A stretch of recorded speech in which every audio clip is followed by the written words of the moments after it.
당신은 혹시 이런 생각을 해본 적이 있습니까? 나는 왜 늘 같은 패턴에 갇히는 걸까? 왜 사랑할수록 불안해지고, 왜 중요한 순간마다 스스로를 망쳐버릴까? 겉으로는 현재의 문제처럼 보이지만 사실 그 뿌리는 훨씬 더 깊은 곳, 당신의 어린 시절에 새겨진 보이지 않는 상처 속에 숨어 있습니다. 우리는 모두 성장 과정에서 상처를 경험합니다.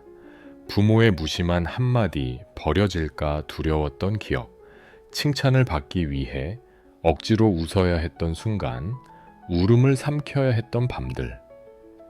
이런 순간들이 하나의 흔적으로 남아 성인이 된 지금도 무의식 속에서 우리를 조종합니다.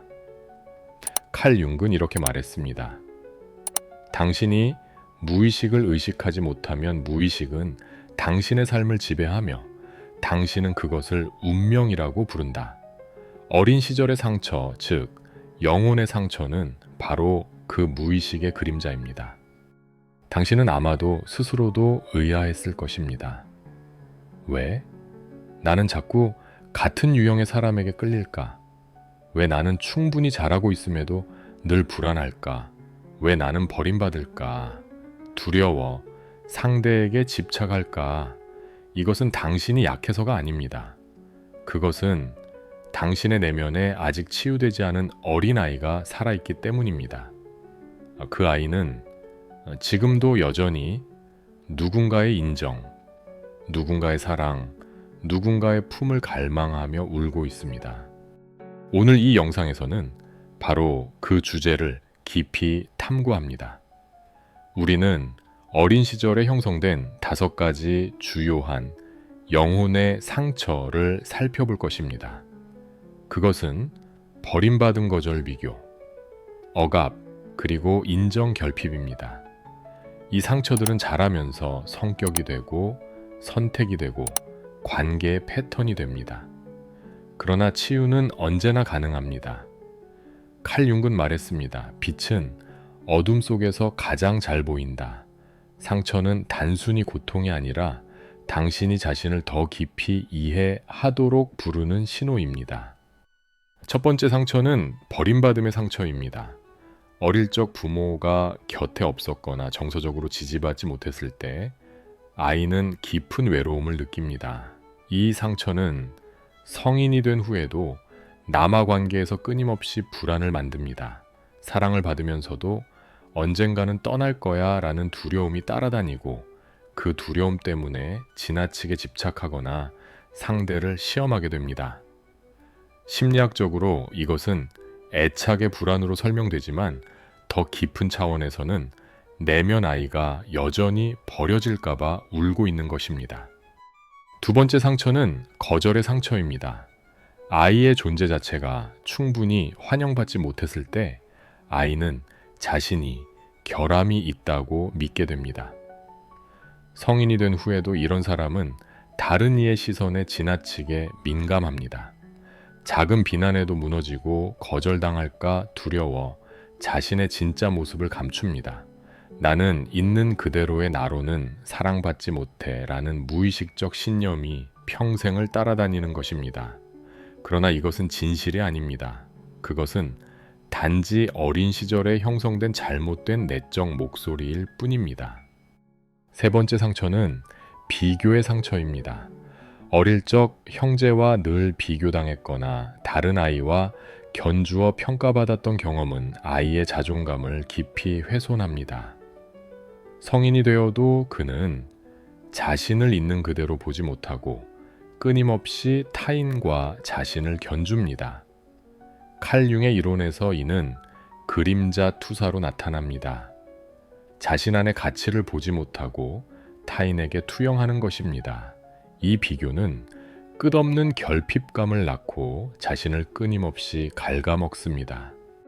네 번째 상처는 억압의 상처입니다. 어릴 때 울지 마라, 화내지 마라, 내 감정은 잘못됐다 라는 말을 들으며 자란 아이는 감정을 억누르는 법을 배웁니다. 그러나 억눌린 감정은 사라지지 않습니다. 무의식에 숨어 있다가 성인이 된 후 폭발하거나 몸의 병으로 나타나기도 합니다. 칼 융은 억압된 감정이 결국 그림자가 되어 우리를 따라다닌다고 했습니다.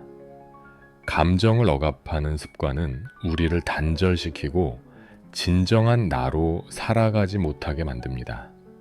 5번째 상처는 인정 결핍의 상처입니다. 어릴 때 충분한 칭찬과 인정을 받지 못한 아이는 성인이 되어서도 끊임없이 외부의 인정을 갈망합니다.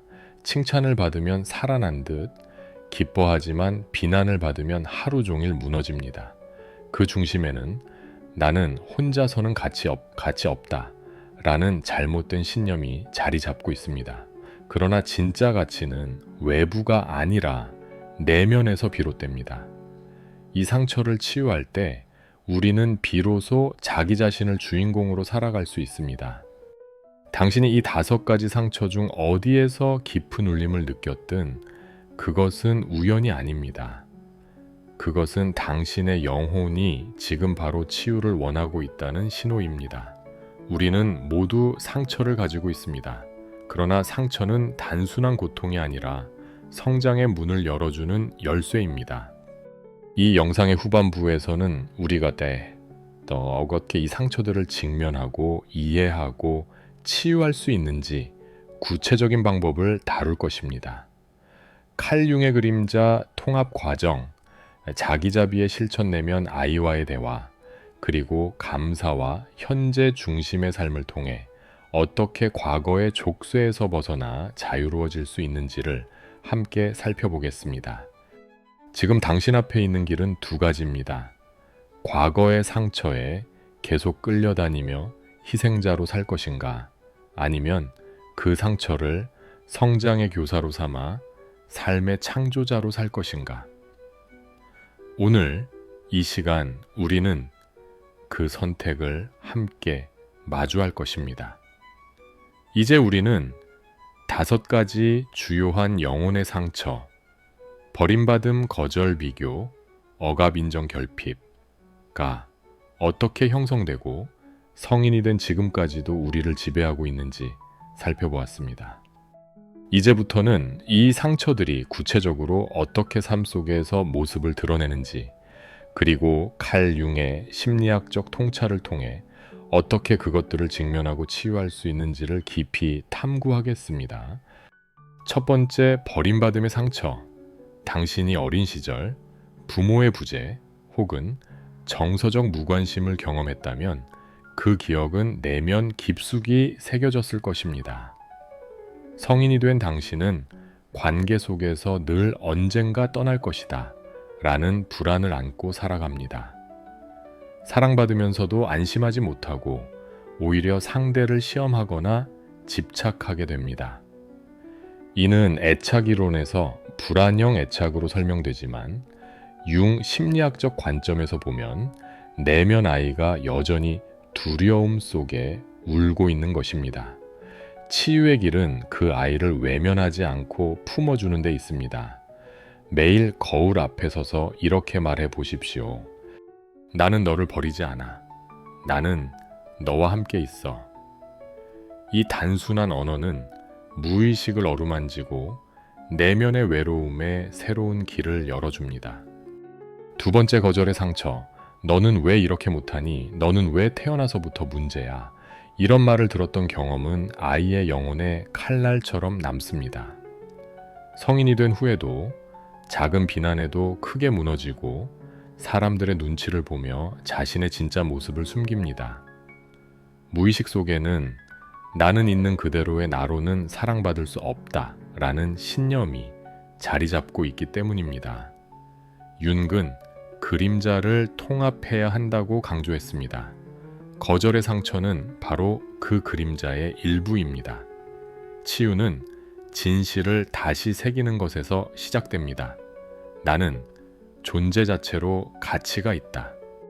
이 말이 처음에는 거짓처럼 들릴 수 있지만 반복될수록 무의식 속에 새로운 씨앗을 심습니다. 그리고 그 씨앗은 언젠가 당신을 지켜줄 나무로 자라납니다. 3번째, 비교의 상처. 형제자매와 늘 견주어졌던 기억, 왜 너는 저 아이처럼 못하니? 라는 비교는 자존감을 무너뜨립니다. 성인이 된 후에도 자신을 있는 그대로 바라보지 못하고 늘 타인과 비교하며 스스로를 깎아내립니다. 그러나 비교는 본질적으로 환상입니다. 마치 거울 속 왜곡된 이미지와 같습니다. 윤근 우리가 다른 사람에게 투사하는 모습이 사실은 내 안의 그림자라고 했습니다. 당신이 부러워하는 그 사람의 모습은 당신 안에 잠자고 있는 가능성입니다. 그러므로 비교를 멈추는 첫걸음은 타인을 거울로 보는 것입니다. 그 사람에게 보이는 빛은 내 안에도 있다.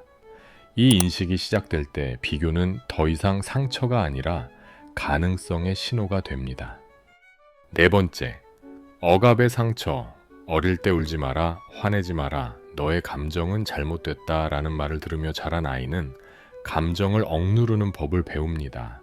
그러나 억눌린 감정은 사라지지 않습니다. 그것은 무의식 속에서 그림자가 되어 살아 있습니다. 성인이 된 당신은 표면적으로는 차분해 보일 수 있지만 작은 자극에도 분노가 폭발하거나 이유 없는 우울감에 빠지기도 합니다. 억압된 감정은 언젠가 반드시 모습을 드러냅니다. 치유의 시작은 감정을 허락하는 것입니다. 나는 지금 슬프다. 나는 지금 화가 난다. 감정을 느끼는 것을 허락하는 순간 억눌린 그림자는 서서히 힘을 잃습니다. 한국 전통 문화에서 흥과 한이 노래와 춤으로 풀려나듯 당신의 감정도 표현될 때 치유됩니다. 다섯 번째, 인정 결핍의 상처. 어릴 적 충분한 칭찬을 받지 못한 사람은 성인이 되어서도 끊임없이 외부의 인정에 의존합니다. 칭찬 한마디에 살아난 듯 하다가 비난 한마디에 하루 종일 무너집니다.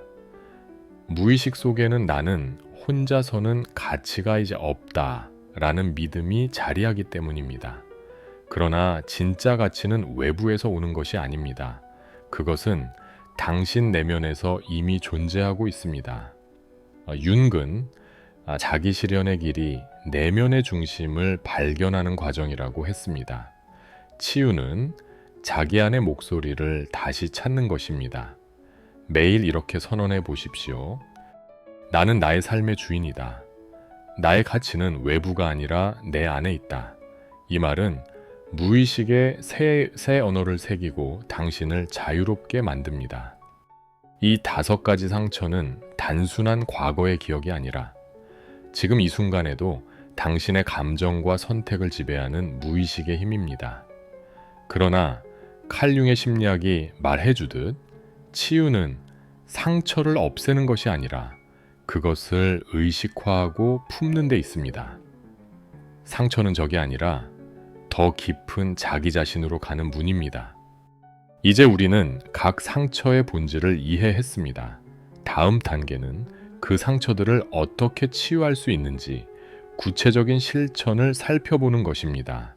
자기자비 감사내면 아이와의 대화 그리고 현재 중심의 삶이 어떻게 무의식의 그림자를 통합하는지를 살펴보겠습니다. 이제 우리는 다섯 가지 영혼의 상처, 버림받음, 거절, 비교, 억압, 인정, 결핍가 어떻게 무의식 속에서 당신의 감정과 선택을 지배하는지를 보았습니다. 그리고 그 상처들은 단순한 과거의 기억이 아니라 지금 이 순간에도 관계 감정, 삶의 방향에 보이지 않는 영향을 주고 있음을 알게 되었습니다. 이제 중요한 것은 이 상처들을 어떻게 치유하고 통합할 수 있는가 하는 문제입니다. 칼 융의 말처럼 치유란 상처를 없애는 것이 아니라 그것을 의식 속으로 끌어올려 품는 것입니다. 그림자를 적으로 삼는 것이 아니라 삶의 일부로 받아들이는 것입니다. 첫 번째 치유의 방법은 자기자비입니다. 당신은 아마 지금까지 자기 자신에게 가장 가혹한 사람이었을 것입니다. 실수할 때마다 스스로를 비난하고 부족함을 느낄 때마다 내면을 채찍질했을 것입니다. 그러나 자기 비판은 상처를 치유하지 못합니다. 오히려 그 상처를 더 깊게 만듭니다. 자기자비는 자기 비판을 멈추고 이렇게 말하는 것입니다. 나는 완벽하지 않지만 나는 충분하다. 이 말은 단순한 위로가 아니라 내면 아이에게 건네는 치유의 언어입니다. 매일 잠들기 전 자신에게 따뜻한 말을 건네보십시오. 그것은 무의식의 새로운 메시지를 심는 강력한 연습이 됩니다. 두 번째 치유의 방법은 감사입니다. 비교는 늘 결핍을 보게 하지만 감사는 이미 충분함을 보게 합니다. 감사는 무의식의 언어를 바꾸는 힘을 가집니다. 나는 아직 부족하다라는 목소리를 나는 이미 충분히 갖고 있다라는 메시지로 전환합니다. 매일 아침 일어나 작은 것들에 감사해 보십시오. 따뜻한 햇살 숨 쉴 수 있는 공기내 곁에 있는 한 사람. 이런 작은 감사가 무의식 속 깊은 비교의 상처를 서서히 치유합니다. 칼 융은 상징의 힘을 강조했습니다. 감사라는 상징은 무의식의 충만함과 안전감을 새겨줍니다. 세 번째 치유의 방법은 내면 아이와의 대화입니다. 당신 안에는 여전히 울고 있는 작은 아이가 있습니다. 그 아이는 버려질까봐 두려워하고 거절당할까봐 숨고 비교 속에서 자신을 잃어버리고 있습니다. 치유는 그 아이를 외면하지 않고 만나주는 것입니다. 조용한 곳에서 눈을 감고 마음속에 작은 자신을 떠올려 보십시오. 그리고 이렇게 말해주세요. 나는 너를 보았다. 나는 너를 버리지 않는다. 너는 안전하다. 이 짧은 대화는 무의식의 가장 깊은 상처를 어루만지는 힘을 가집니다. 내면 아이가 안심할 때 당신은 비로소 네 번째 치유의 방법은 현재 중심의 삶입니다. 우리는 종종 과거의 상처에 사로잡히거나 미래의 불안에 갇혀 현재를 놓칩니다. 그러나 치유는 언제나 지금 이 순간에만 가능합니다. 지금 숨 쉬는 것을 느끼고 지금 들리는 소리를 의식하며 지금 만나는 사람에게 진심으로 집중할 때 무의식은 과거의 패턴을 조금씩 놓아줍니다. 칼 융은 무의식을 의식으로 바꾸는 과정이 순간의 경험에서 일어난다고 말했습니다. 현재에 뿌리 내릴 때 당신은 과거의 희생자가 아니라 삶의 창조자가 됩니다. 이 네 가지 방법, 자기자비 감사내면 아이와의 대화, 현재 중심의 삶, 은 상처를 치유하는 길이자 무의식을 의식으로 전환하는 길입니다. 상처는 더 이상 당신을 파괴하는 힘이 아니라 당신을 더 깊은 자기 자신으로 이끄는 길이 됩니다. 이제 당신에게 묻고 싶습니다. 당신은 여전히 상처의 희생자로 살겠습니까? 아니면 그 상처를 성장의 스승으로 받아들이고 삶의 창조자로 살겠습니까? 선택은 언제나 당신의 것입니다. 이제 이렇게 선언해 보십시오. 나는 내 상처를 두려워하지 않는다. 나는 내 그림자를 껴안는다. 나는 더 이상 과거의 희생자가 아니라 내 삶의 창조자다. 이 선언을 매일 반복하십시오. 그것은 무의식의 언어를 바꾸고 당신을 새로운 삶으로 이끌 것입니다. 오늘 우리는 함께 보았습니다. 어린 시절의 상처는 단순한 과거가 아니라 현재를 지배하는 힘이 될 수 있다는 것을, 그러나 그것을 의식화하고 품을 때 상처는 치유와 성장을 위한 길이 된다는 것을, 당신은 충분히 치유될 수 있습니다. 아니, 이미 치유의 길 위에 서 있습니다. 이제 한 걸음 더 나아가십시오. 그리고 당신의 삶을 과거가 아니라 지금 이 순간부터 새롭게 창조하십시오. 예?